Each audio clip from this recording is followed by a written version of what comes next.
Bonjour à tous nos athlètes. Vous êtes sur la chaîne de l'art du sprint.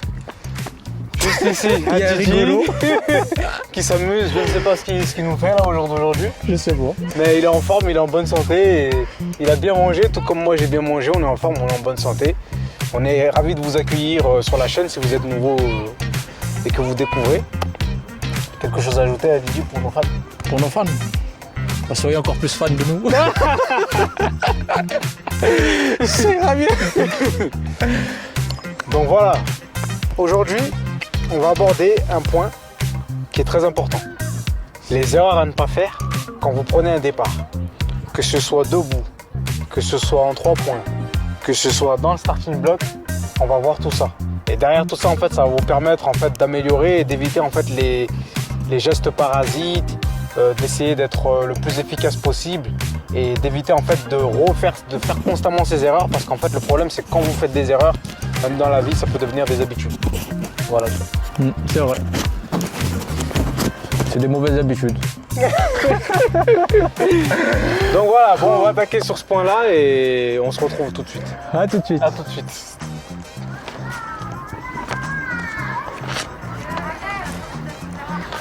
Du coup, nous voilà de retour. Comme j'expliquais, on va faire en fait un départ sur le start pour vous montrer en fait un défaut que beaucoup de débutants en fait font. Et les débutants en fait vont le faire parce que comme ils n'ont pas l'habitude et qu'ils vont être crispés, ils vont pas forcément être à l'aise, ils vont faire l'erreur en fait de faire ce qu'on appelle la bicyclette.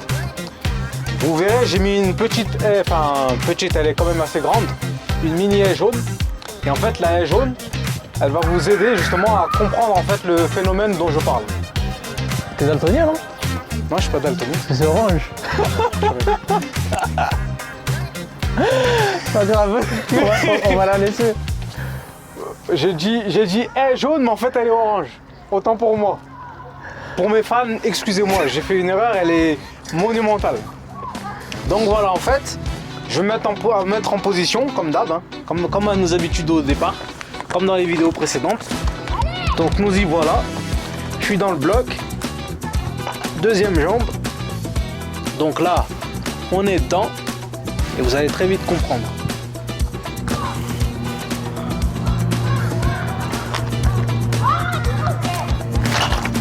Éjection de la haie.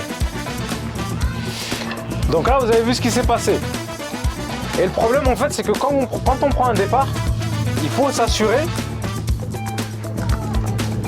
que vos pieds, quand ils quittent le start, ils sont dans cette position. Je vais la faire rapide, hein, histoire que vous compreniez un peu plus en détail de quoi il est question.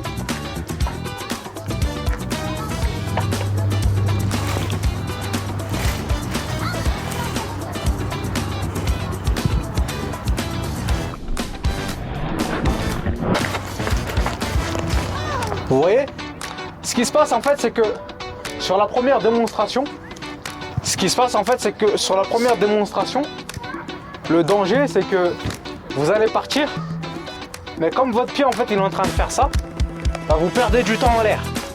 Au moment où en fait vous êtes en train de faire ça, c'est seulement en fait dans votre fin de course, quand vous commencez à avoir le corps en fait qui se redresse progressivement. Au moment où le corps il se redresse progressivement, le mouvement il est comme ça. Mais si vous voulez, quand vous êtes dans le bloc, il ne faut pas que votre pied fasse ça. Parce que si vous faites ça, vous êtes en train de perdre du temps. Il faut que le pied il aille vers l'avant. Quand le pied va vers l'avant, forcément, vous ferez moins de distance en faisant ça déjà. Et vous perdrez moins de temps que si vous faites ça. Parce que là, vous êtes en train de faire ça, vous perdez du temps. Et en plus, il y a moins de puissance en fait qui est créée au sol. Voilà l'idée. Ça, c'était le premier point. Je donne la parole à mon collègue, Hadidi, et on se retrouve juste après. Me voilà de retour pour vous jouer un bon tour. Donc là, du coup, Nono, il vous a expliqué le coup de la bicyclette. Donc ça, c'est le premier point. C'est un très bon point qu'il faut garder en tête parce que moi, je vais rester sur les réglages de Nono. Je ne vais pas à chaque fois remodifier le start pour faire simple. Pour ma part, je vais vous parler la hauteur du bassin quand vous êtes posé dans le start. Quoique ça va être compliqué si je règle pas. Donc on va le régler ça vite fait. Hop. Tac.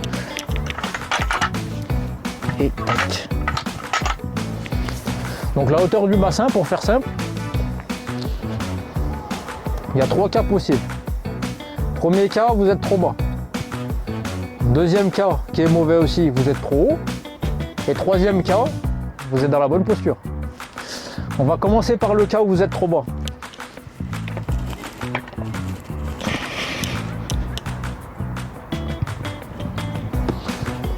Déséquilibre total,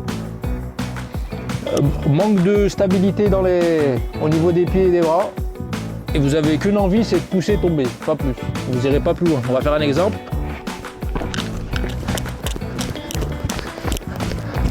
Un peu, voire très difficile. C'est un cas que on peut pas conseiller tout simplement. Bassin trop haut. En fait, pour faire simple, le bassin trop bas, vous n'avez aucune puissance engagée. Bassin trop haut maintenant.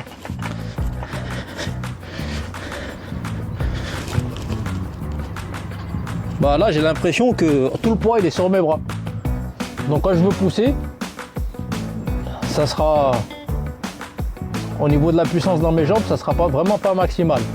Donc on va faire un exemple. Ça sert à rien de créer des explications là où il en faut pas dans les dés. En gros, dans les erreurs à ne pas faire, c'est à ne pas faire tout court, c'est tout.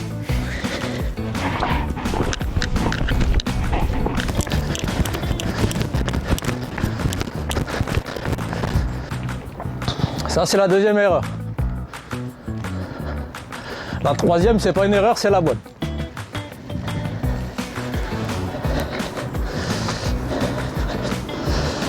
Donc, vu que c'est la bonne, il faut que vous vous sentiez en gros vraiment à l'aise. Au niveau de la hauteur du bassin, au niveau du ressenti dans les bras, que vous puissiez relâcher et pas être contracté. Et au niveau des jambes, avoir un bon contact dans le patin.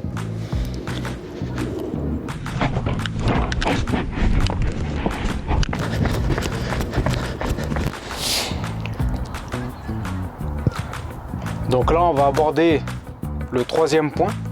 Donc, troisième erreur à ne pas faire. Du moins, troisième point plutôt, excusez-moi. Pour faire simple, en fait, dans le bloc, il faut que vous soyez le plus relâché possible et le plus à l'aise possible. Faut pas se faire de mal. Faut être tranquille dans le bloc. Donc, première chose que je vais faire, moi, en fait, je vais vous montrer comment, en fait, certaines personnes, en fait, vont se retrouver mal à l'aise dans le bloc. Donc, je vais remettre mes marquages. Donc là, ce qui va se passer, c'est que je vais me mettre dans le bloc et vous allez voir l'erreur à ne pas faire. Et après, je vous donnerai l'explication.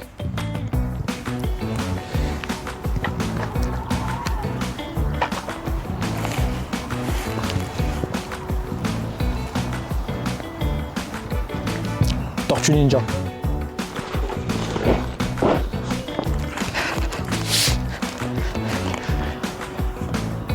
Donc ce que vous auriez dû remarquer, en fait, c'est que quand j'étais dans le bloc, j'étais complètement compressé. Non seulement j'étais compressé, mais en plus j'étais tendu. Alors qu'en fait, c'est un truc qu'il ne faut absolument pas faire. Et je vais vous montrer la différence entre le fait que j'étais à l'intérieur compressé et comment je dois être quand je dois partir réellement du bloc. Ça, c'est le deuxième exemple.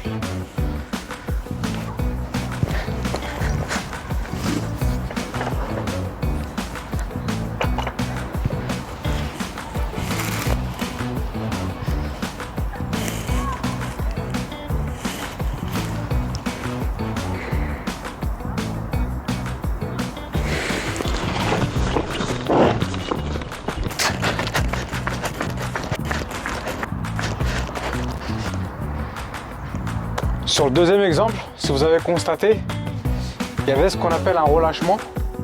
J'étais à l'aise quand je partais. Le corps, en fait, il faut qu'il soit comme ceci, en fait. Il faut qu'il soit comme ça, en fait. Vous voyez? Et quand vous allez redresser, en fait, le bassin, il va légèrement ramener comme ça. Après, vous êtes comme ça. Voilà.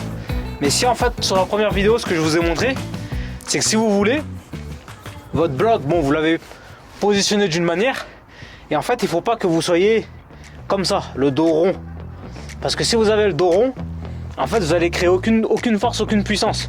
Ce que vous allez faire, en fait, vous allez juste vous crisper et balancer en fait de la force un peu n'importe où.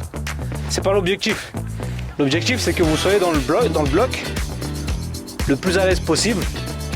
Vous redressez comme ça, sans trop monter, comme vous a dit Hadji. Et après, on pousse. Voilà le plan. Donc ça, c'est tout ce que j'ai à dire pour ce qui est de la crispation et le fait d'être en boule. Et maintenant, je vais laisser la parole à mon camarade. Sur ce point-là, du coup, on va voir l'avancement, le recul du corps, le problème que ça peut créer. Donc là, j'ai gardé du coup la configuration de Nono, sa configuration personnalisée. Donc là, je vais me mettre en place. Déjà là, mon genou, il est au niveau de la ligne blanche. Donc je suis vraiment très très proche, comme vous pouvez le constater. Donc là, j'ai les épaules alignées avec la ligne. Mais si je me lève, là, tout le poids sur mes bras, sur mes mains. Aucun contact sur les pieds avec les patins. Donc là, déjà, je sais directement que si j'engage une démarche, c'est casse-gueule à coup sûr. On va passer sur un réglage extrême, à l'opposé.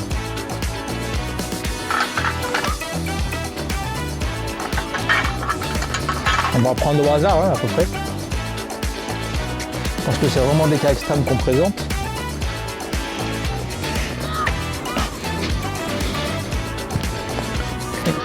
Là, déjà, mes épaules elles sont très très loin de la ligne. Et si je me lève, tu me vois comment, aligné ou en recul? Je te vois trop loin. Je suis trop loin de la ligne. Ouais, t'es trop loin de la ligne.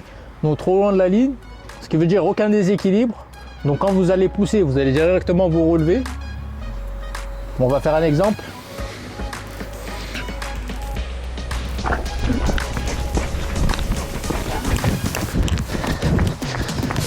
Vous vous relevez direct et vous allez vraiment tout chercher dans les jambes. C'est vraiment pas votre corps qui va vous entraîner à l'avant.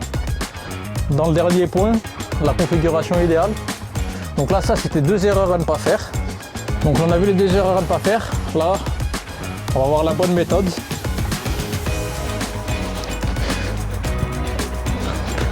Vous vous placez dans votre start. Bonne configuration, tac. Déjà là, mes épaules elles sont pratiquement alignées avec la ligne, mais légèrement en retrait. Et quand vous allez vous relever, ça va aller légèrement devant la ligne. Et là, vous savez que vous avez un bon appui sur les mains et sur les pieds. Donc, je vais partir.